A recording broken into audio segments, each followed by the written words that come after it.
Marcy Young from Great Gates? And that's one of the side effects of the medicine. I hope not, but there's so many listed on down, but I don't want none of them. I just We're gonna pray you don't have any trouble at all. But, yeah, good. Alright, we're gonna be in John 12. I'm gonna start in verse 23 and kind of just a short recap, and then we'll go through hopefully 36. It says, "But Jesus answered them, saying, The hour has come that the Son of Man should be glorified. Most assuredly, I say to you, unless a grain of wheat falls into the ground and dies, it produces much grain. He who loves his life will lose it, and he who hates his life in this world will keep it for eternal life. If anyone serves me, let him follow me, and where I am, there my servant will be also. If anyone serves me, him my Father will honor." And then my little heading in my Bible says, Jesus predicts his death on the cross. This is verse 27. It says, "Now my soul is troubled, and what shall I say? Father, save me from this hour. But for this purpose I came to this hour. Father, glorify your name." Then a voice from heaven saying, "I have both glorified it and will glorify it again." Therefore the people who stood by and heard it said that it had thundered. Others said, "An angel has spoken to him." Jesus answered and said, "This voice did not come because of me, but for your sake. Now this is the judgment of this world. Now the ruler of this world will be cast out, and I, if I am lifted up from the earth, will draw all peoples to myself." This he says, signifying by what death he would die. The people answered him, "We have heard from the law that the Christ remains forever. And how can you say the Son of Man must be lifted up? Who is this Son of Man?" Then Jesus said to them, "A little while longer the light is with you. Walk while you have the light, lest darkness overtake you. He who walks in darkness does not know where he is going. While you have the light, believe in the light, that you may become sons of light." These things Jesus spoke and departed and was hidden from them. So again, we're at the Passion Week. Jesus has realized that his hour has arrived. Throughout his ministry, we've heard him say all throughout John, "It's not my time yet, it's not my hour," but now he's saying the hour is here. If Jesus' path to the cross consisted of a series of gates, this is the last gate, right? He's walking through the gate to the cross. When the Gentiles came to see him and believed, maybe, a prophecy was fulfilled. I wanted to talk about this for just a second. He quoted this passage. If you'll remember, when Jesus cleansed the temple the second time in John, what does he say? He says, "My house shall be called a what? A house of prayer, but you've turned it into a den of thieves." He's actually quoting Isaiah there. I want to read it in Isaiah 56, 6 through 8. It says, "I will also bless the foreigners who commit themselves to the Lord, who serve him and love his name, who worship him and do not desecrate the Sabbath day of rest, and who hold fast to my covenant. I will bring them to my holy mountain of Jerusalem and will fill them with joy in my house of prayer. I will accept their burnt offerings and sacrifices, because my temple will be called a house of prayer for all nations. For the sovereign Lord who brings back the outcast of Israel says, I will bring others too, besides my people Israel." So Jesus knew when these Gentiles showed up and were asking to see him, that this had been fulfilled, right? That he didn't just come for Israel, he came for all nations, for all people. And he realizes that once this final element of God's plan had fallen into place, there was nothing really between him and the cross, right? That it was time. His hour had arrived. And so what does he begin to do? In verse 24, 25, and 26, there's three things. One, he tells us that his substitutionary death on the cross will be on behalf of sinners, all sinners, the whole world, right? That's verse 24. It says, "I tell you the truth, unless a kernel of wheat is planted in the soil and dies, it remains alive. But but its death will produce many new kernels, a plentiful harvest of new lives." So he's talking about his death. And then he gives them a primary principle of the kingdom that he would apply personally, but we're supposed to apply to our lives. What does he say? He says, "Those who loves their life in this world will lose it, but those who care nothing for their life in this world will keep it for eternity." That's a kingdom principle, right? We have to give up ourselves. We have to lay our lives down. We have to be willing to give up everything to follow him. He did it. He's showing us how, right? Then the third thing, he calls for believers to follow his example through discipleship. Again, he says, anyone who wants to serve me must follow me, because my servants must be where I am, and the Father will honor anyone who serves me. And I love it. Then in verse 27, we see Jesus being human, right? Because he was flesh. Mm-hmm. And what did he say? He said, now my soul is troubled. And what shall I say, Father? Save me from this hour. But for this purpose I came to this hour. Father, glorify your name. And so in this moment, no other gospel, all the other gospels only let us see the side of Jesus in the garden, right? In the garden he prays. They tell us that story. But none of them tell this story. But John is letting us know he was troubled. This a week before, right? His heart is troubled. His soul is troubled. And he's actually saying, should I pray, God, save me from this? But this is the very reason I came, right? Mm-hmm. And then, what I love it. How does he end this? It's almost a prayer. He says, Father, glorify your name, right? My notes are all over the place. Y'all have to give me a minute. So we see his humanity. We see his flesh. We see that he is deeply troubled, right? That he's almost overcome by the dread of what he knows is to come. I love that scene in The Chosen where he's walking by other people being crucified, right? Mm-hmm. And he knows, like, this is coming for me. But this was the whole reason he came to earth, right? Mm-hmm. So there's no other reason for him to be in human flesh except that he die and be resurrected, right? But this shows us that Jesus was fully capable of experiencing the full range of human emotion, right? From fear, from dread, suffering. He says, my soul is troubled. Anybody ever been there? Right? What grips Christ has taken hold of all of him. If your soul is troubled, right, you feel it physically, you feel it in every way. And even Jesus here is tempted to live his life for himself and not lay it down. That's what he says, right? He says, my soul is troubled. What shall I pray? Lord, save me from this? No, this is the very reason I came, right? The Word that had become flesh, the one in whom the Father's own love and power was seen, the one who healed the sick, turned water into wine, opened blinded eyes, raised Lazarus back to life. He was troubled, right? He was deeply troubled right down in his heart, right? He's dealing with being flesh, right? He's dealing with being human. He's being tempted. He doesn't sin, but he's being tempted, right? He was, after all, the Word become flesh. Look, our flesh is weak. It's human. Flesh that can shrink from stuff, right? Just like we would, right? What would we have done in this situation, right? Mm-hmm. But his natural instincts as a flesh and blood human, who would say the time has arrived, is there some way I can avoid it, right? That's what we would all be going, how can I get out of this? How can I not do that path, right? And again, this is the first time that John or any of the Gospels show us that he's having this internal dialogue, right? He's having this discussion with himself. John wants us to see it now, that it was an ongoing battle, right? That he was battling this. He's troubled, but listen, he's also resolved. What does he say? This is why I'm here, right? And so what does he do when his heart is troubled? He prays, right? He prays to the Father, and he says, Father, glorify yourself. And so he submits himself to the Father. He knows that death cannot lead to life unless there is obedience, right? And so it starts with his death. Good morning. It says, Father, glorify your name. And so what happens when he prays and he submits? It says the Lord speaks from heaven, right? Not for him. He told them he didn't do it for my sake because he didn't need that, right? He said he did it for your sake. And this is what the voice says. It says, I have glorified it and I will glorify it again.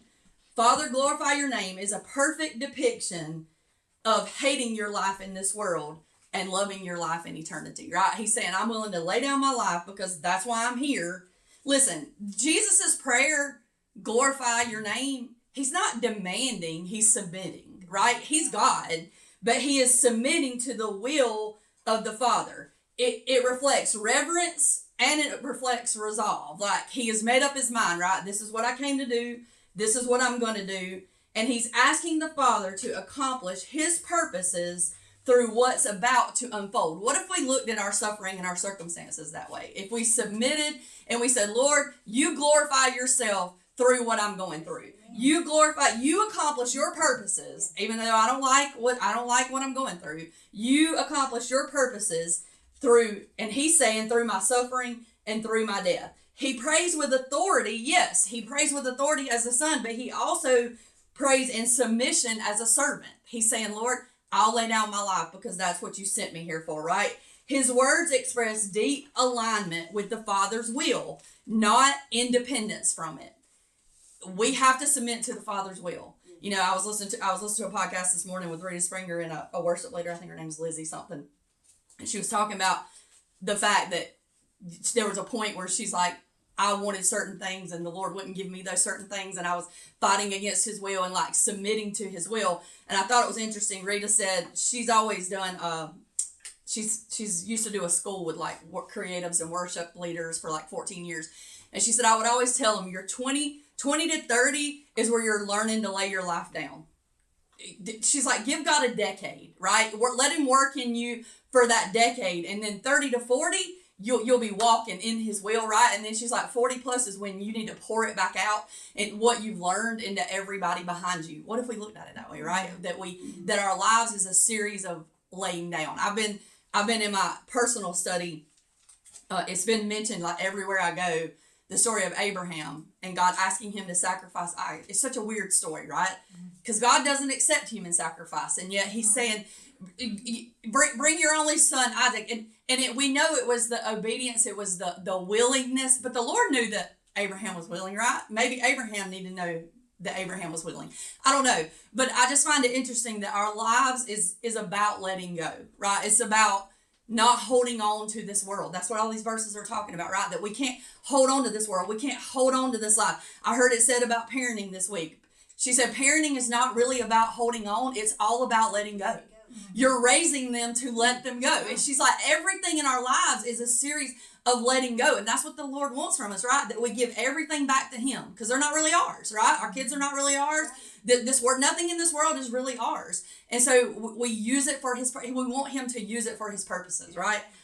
He's praying that everything about the crucifixion will reveal the Father's holiness, the Father's justice, the Father's mercy, and the Father's love. He's submitting himself and he's saying, Lord, you glorify yourself through this, even though it doesn't look very glorious, right? It doesn't look like there's going to be any glory in it. I want you to reveal your glory to the world. And so he says the key to it all, as John often tells us, is the glory of the Father. That's the whole reason that Jesus came, right? And the way in which Jesus was totally committed to doing whatever was necessary to bring that glory about. He's like, if this is the way, right? This is the path, then this is the way I'm going to go. He had come all this way. Listen, he had prepared the ground. He's spoken of the Father's will. He's spoken of how the world is going to be saved. And now he's going to ask for a change of plans? No, right? He's going to submit. It's hard. It's difficult. He's troubled, but he's going to submit, right? His troubled heart knows that there is danger ahead, but he also knows through this danger that the glory of God will shine out into the world, right? And so he prays, Father, glorify your name. And so what happens when he prays? The Father responds out loud. Love it, right? John's like, he wants us to know that everybody heard it. They didn't know what they heard. Some of them were like, well, that was thunder. And some of them like, well, I think it was an angel. They weren't quite sure, right? But John wants us to know that that God had spoken and that it had been spoken out loud. And what did he say? He said, it has been, hold on, let me read it. Then a voice came from heaven saying, I have both glorified it and I will glorify it again. What's he talking about? He's already glorified Jesus through his public ministry, right? Through his 3.5 years, through his mighty works, through his healings, through his salvation, right? Through the blinded eyes opening and Lazarus being raised from the dead. And he said, so I've already done it and I'm going to do it again. And he is going to glorify him through the cross. The name of the Father has been glorified by the entire ministry of Jesus, but it's not finished yet, right? When does he say it's finished? When he's on the cross, right? And so the Father is pointing ahead to the cross and to the resurrection. He's saying, yes, you've already brought me glory. I've already been glorified, but I'm going to be glorified even more. Have you ever been startled by a sound and you're not quite sure what it is? Yes. Something ever fell in your house? Or we live in Belton, so them sonic booms happen all the time. I'm like, y'all put it on the internet every time. Have y'all not figured it out yet? Like, it's a sonic boom. Okay, anyway. But and so sometimes we're not sure if it's good or bad, right? There's this loud noise and we're like, oh, what is that, right? And sometimes it ends up being what? Fireworks. Fireworks are great, unless they're going off at 12:30 till 2 o'clock in the morning, right? But this is kind of what happens in this passage, right? This loud audible voice from God comes and people are like, was that thunder? Was that an angel? Nobody really says it was God except Jesus. Jesus is like, okay, let me clear this up for you, right? This was my Father, and he didn't speak it for my benefit. He spoke it for your benefit. So some people, knowing that Jesus had just prayed, thought, well, maybe it was an angel, right? They had heard stories about angels speaking to people, right? They read the Old Testament. And so nobody seems to have said what John clearly believes was the case. It wasn't thunder. It wasn't an angel. It was God. Of course, there was no way at that time that anybody could prove it was God, right? We can't prove it was God, except we have Jesus' words, right, saying who the voice was. And we have John's testimony of that. But I think it's important to note that the voice was audible to the human ear, and yet they didn't comprehend it, right? Y'all know the story in the Old Testament, right, where Moses takes the people to the mountain, and he's like, and they're like, oh no, let him talk to you, because that's too much for us. It's too scary for us. We don't want to talk to him. We'll stay out here. Moses, you go in. It's kind of the same thing here. The Lord is speaking, and they're completely unaware that it's God. They couldn't make sense of the voice of God the Father, just like they didn't understand the word of God, his Son. They had rejected Jesus all this time, right? And now they're not able to discern the voice of God. May we be able to discern the voice of God, right, in our lives. Because listen, that's a question you get asked when you're in youth ministry a lot. How do you know if it's God, or how do you know if it's you, and how do you know? Well, first of all, the voice of God's always going to line up with his word, right? It's never gonna go contrary. And I think that's just something you learn through intimacy, right? You know your partner, you know your children, right? You know their voice. And so I think we learn his voice as we spend time with him, just like anybody else, right? Verse 20, Jesus answered and said, this voice did not occur for me, but for you. They didn't ask Jesus, but he tells them, like, he's like, y'all are not comprehending. So even though you're not asking me the question, I'm going to tell you that the voice was for your benefit. The Lord was witnessing publicly to the world. What was he confirming? The mission of the Son, right? He's confirming what Jesus is saying, that I have to die, that I'm going to die. The disciples heard this, right? They were there. John's giving us this. They heard this as well. Verse 31. Now is the judgment of this world. Now the ruler of this world will be cast outside. Okay, so we talked about this a little bit before in John, but we're going to talk about judgment for just a minute. So Jesus explains that the hour of his glorification is also the hour of judgment. So when he dies on the cross and he's resurrected and he ascends, he's saying this is also the time where judgment comes. Why? And we're going to talk about this. So and let's say this for a second. This is the language that lots of people were expecting him to say. This sounds like a Messiah, right? Because what's he saying? Judgment is coming, and the ruler of this world, they're thinking Rome, right? The ruler of this world is going to be cast outside, right? And so this sounds good. This sounds like a Messiah. The next thing you know, he's going to tell us to pick up our swords, right? And we're going to go fight. But Jesus wasn't that sort of Messiah. He was aiming to overthrow the kingdom of darkness, right? The kingdoms of this world, and replace it with the kingdom of God. But the victory would look totally different than they expected it to look, right? We've talked about that 1,000 times. But listen, we have to know that the judgment of this world is directly connected to the cross. The cross is simultaneously the glorification of Jesus and the judgment of the world. It happens at the same time. It is the throne upon which the King of Kings is crowned, his glory, yet it is also the point of decision for the world. They either accept it or they reject it. I've told you before, we condemn ourselves. If we reject him, our judgment is that we rejected him. If we look at him on the cross, we look at him resurrected, and we look at him ascended, and we say no, that is the place of salvation or the place of judgment. The cross is a crossroads, right? It literally is the section where we have to decide. So the truth in and of itself is a form of judgment. That's how, when we give people the truth, right? Individuals decide their own fate. We decide whether we accept his gift of forgiveness, whether we accept what he offered us on the cross. We either believe or we unbelieve, and that's where judgment comes, right?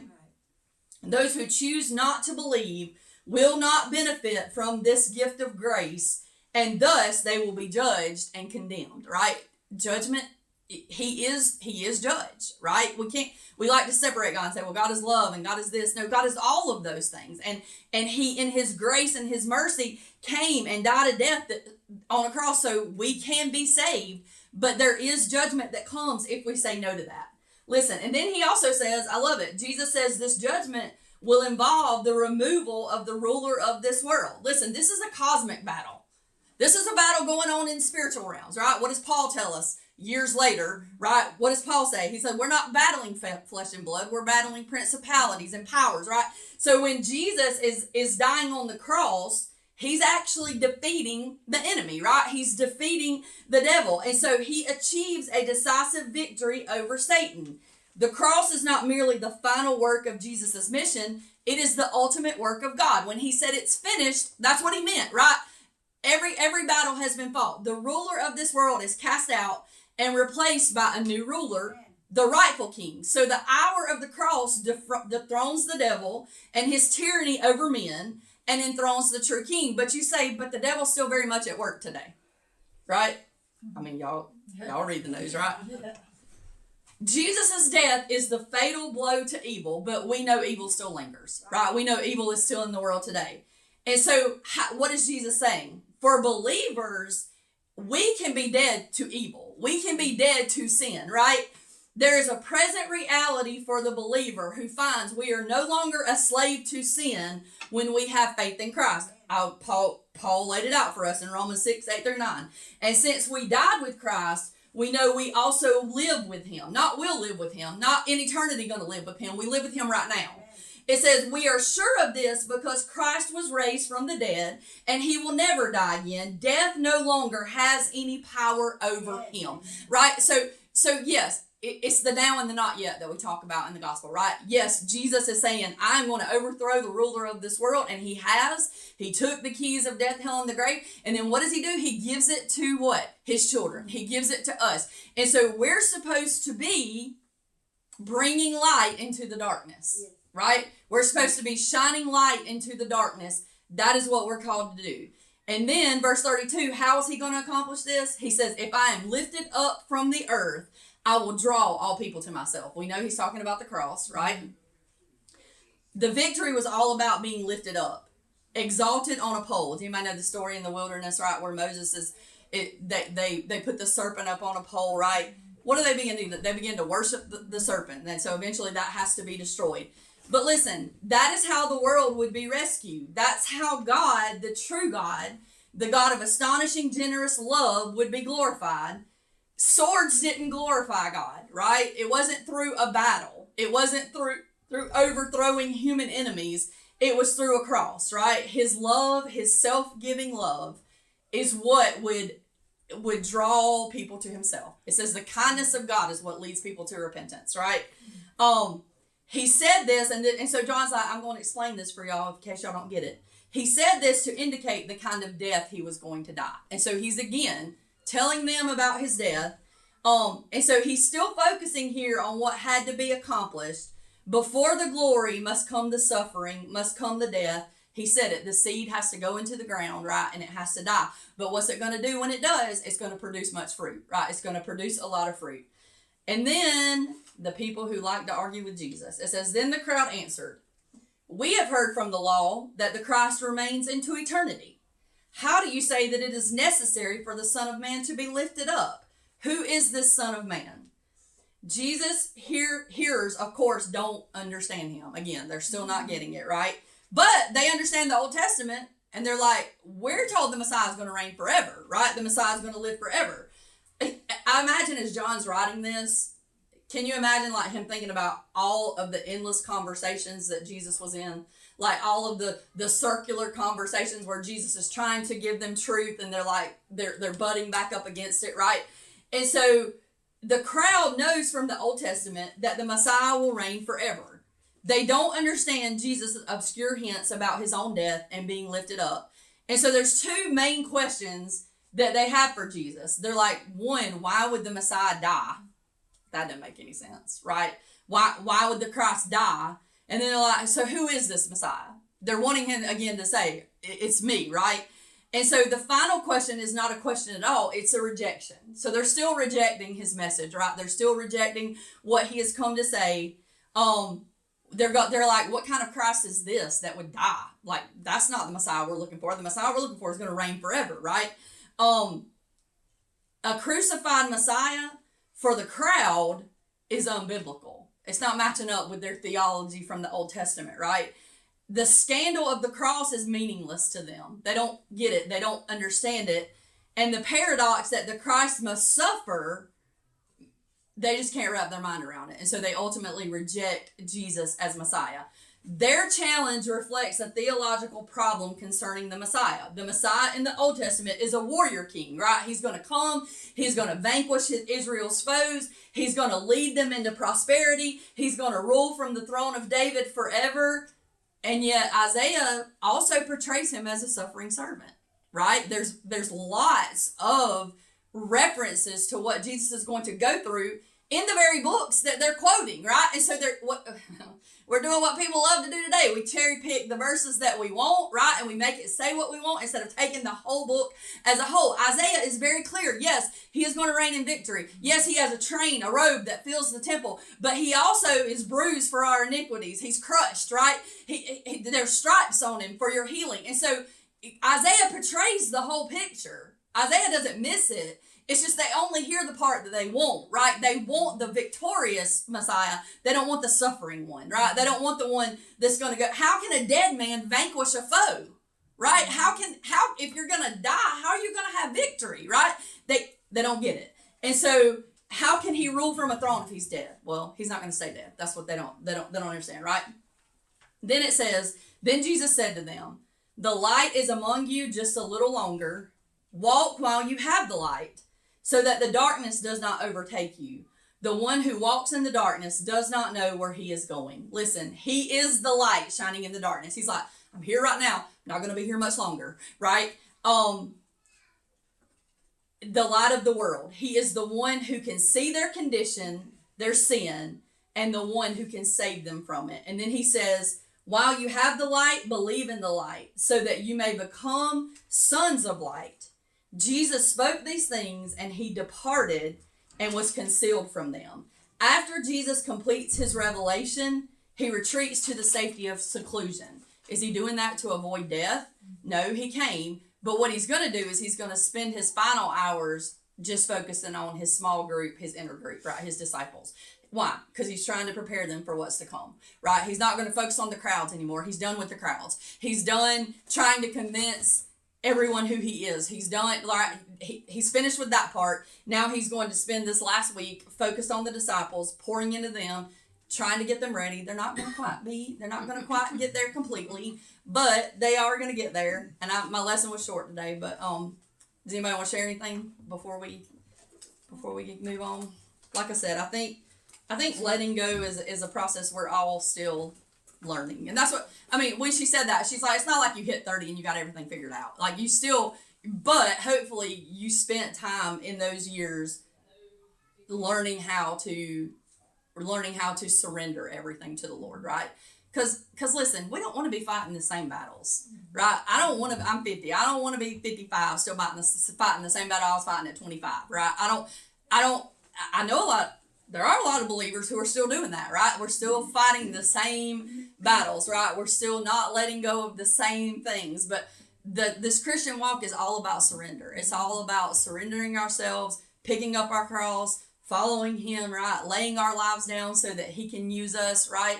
And so if we learn that, the sooner we learn how to do that. And because listen, the opportunity to not do it will always come back up. right? There's always going to be something that we want to hold on to. Like I said, I'm newly with a married kid. It's a new lesson, right? It's a new learning of a change in relationship and what that looks like. So we're constantly being faced with laying our dreams down, right? Whatever we thought it was going to look like, and trusting the Lord to work His will and His purposes in our life. Only then can we be that sweet smelling aroma, right? That fragrance that the Lord, that our lives become worship. See, we make worship about what happens between 11 and 11:45. That's not really worship. That's really just an overflow of your worship throughout the whole week, right? So when we find it hard to come in here and worship, it's because we really haven't been worshiping with our lives out there, right? But if our lives out there are worship constantly, it's not hard to come in here and offer Him our lifted hands or what, you know what I'm saying? I mean, I've been in here where it was hard, right? I've been in here where I'm in a struggle and and that's what I'm saying. Those things are always going to come up in our lives, but if we've learned early how to surrender that, then when it comes back, we're like, oh, I got to surrender this, right? I've got to surrender this mindset. I've got to surrender this thought pattern. I've got to surrender my thoughts to Him, right? I've got to daily pick up my cross. There's new mercies, every morning, right? His mercies are, the sign back there says His mercies are new, and they're new every morning. Why? Because I need them every morning, right? I need His mercy anew because there's a new battle, a new struggle, a new thing. You know, Brittany sent me this funny thing about perimenopause, and it was talking about, it's this comedian, and he's like, I'm going through a midlife crisis, and my wife is going through perimenopause, and he said, what I've learned is that both just means that we're thinking about my death. And I showed it to David, and David did not like, I was like, it's a joke, man, like, he's being funny. But listen, they're all new struggles. He's like, what I've learned about perimenopause is that every what do you call it? Every thing in my wife's body that's supposed to make her normal has been depleted from her body. And I was like, yes, like there's just all new struggles, right? Life is always this series of new things that we're going through. I woke up in the middle of the night last night with my toe throbbing, and David's like, you probably got gout. I was like, oh no, like what in the, no.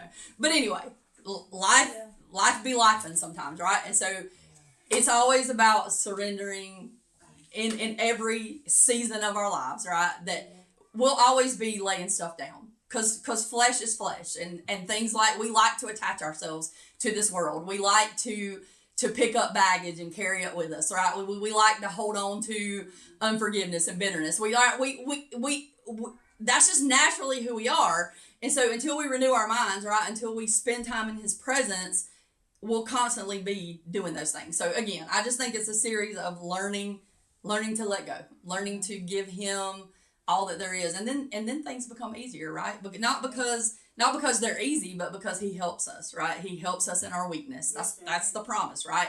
That when we are weak, He is what? He is strong. So we have to learn to be okay being weak. That's right. I wrote a blog on that one time. Like, His strength is made perfect in my weakness.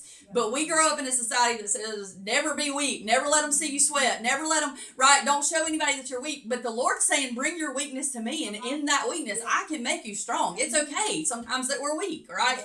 It's okay sometimes that the Lord's not upset with us. People might be upset with you, but the Lord's not, right? And so He just wants us to bring it to Him, give it to Him, and realize that He will help us in that weakness. So I hope y'all were encouraged. Yeah, that's good. Good. I don't know how to end this thing. Let's see.